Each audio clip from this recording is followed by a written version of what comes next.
गति का दूसरा समीकरण क्या होता है?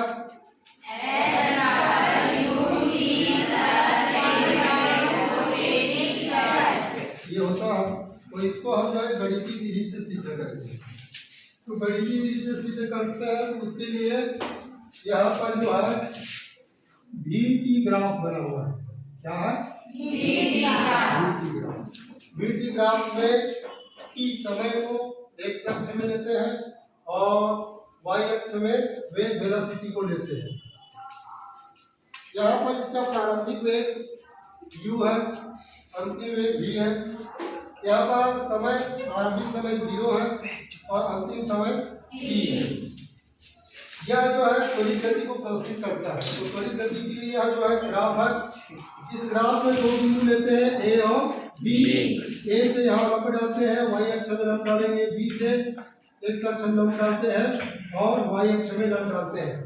इस प्रकार से यह जो है B और C का मान जो है V से U की जो दूरी देखते हैं तो V माइनस U हो जाता है। वैसे ही यहाँ पर D और E के लिए अंतिम समय t है, प्रारंभिक समय 0 है तो t माइनस 0 हो जाता है। इस प्रकार से यह जो है इसको प्रदर्शित कर रहा है। तो हमने पहले पढ़ा था कि वेग समय ग्राफ के लिए विस्थापन जो है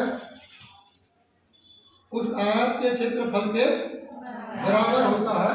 तो उसी सिद्धांत से विस्थापन के लिए s का प्रयोग किया है। s इज इक्वल टू यह जो है आयत का क्षेत्रफल है ABCDE का क्षेत्रफल। अब इसका आकार देखते हैं। तो आकार देखने में क्या पता चलता है कि यह जो है समलंब चतुर्भुज है। इसमें समलंब क्या लिखेंगे? समलंब चतुर्भुज का क्षेत्रफल। अब इस समलंब चतुर्भुज को हम दो भागों में बांटेंगे। एक जो है ये दिख रहा है आपका त्रिभुज के आकार। तो त्रिभुज का क्षेत्रफल प्लस आयत का क्षेत्रफल कर सकते हैं। दोनों को योग कर देंगे तो पूरा समलंब चतुर्भुज का क्षेत्रफल निकल जाएगा। तो हम जो है इसको तोड़ेंगे। S इज इक्वल टू ये जो है त्रिभुज, कौन सा त्रिभुज है? A B और C का क्षेत्रफल प्लस आयत। कौन सा आयत बन रहा है? A C D E। ये हो गया आयत का क्षेत्रफल। अब जो त्रिभुज का क्षेत्रफल का सूत्र क्या है? 1/2 आधार गुणित ऊंचाई। आधार कितना है?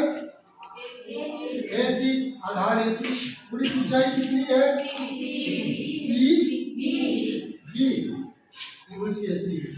उसके बाद प्लस आयत का क्षेत्रफल क्या होता है? लंबाई गुणित चौड़ाई। लंबाई कितना है? CA। कितना है? EA। उसके बाद ED क्या हो गया? E/D। चलिए मानों को रखते हैं। यहाँ पर देखेंगे AC किसके बराबर है? यहाँ पर ED किसके बराबर है? ED का मान क्या है? T minus 0।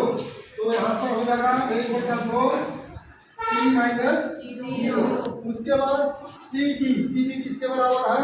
ये जो इधर B माइनस U, तो ये भी क्या हो जाएगा? B minus U।